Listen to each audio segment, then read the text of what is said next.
El emprendimiento no se trata de tener mucho dinero, sino de tener una visión clara, un corazón valiente y la voluntad inquebrantable de superar cualquier desafío en el camino.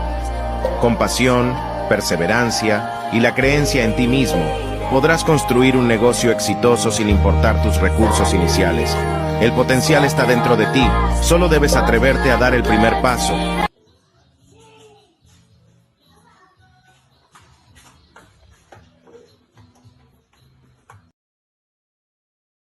El emprendimiento no se trata de tener mucho dinero, sino de tener una visión clara, un corazón valiente y la voluntad inquebrantable de superar cualquier desafío en el camino. Con pasión, perseverancia y la creencia en ti mismo, podrás construir un negocio exitoso sin importar tus recursos iniciales. El potencial está dentro de ti, solo debes atreverte a dar el primer paso.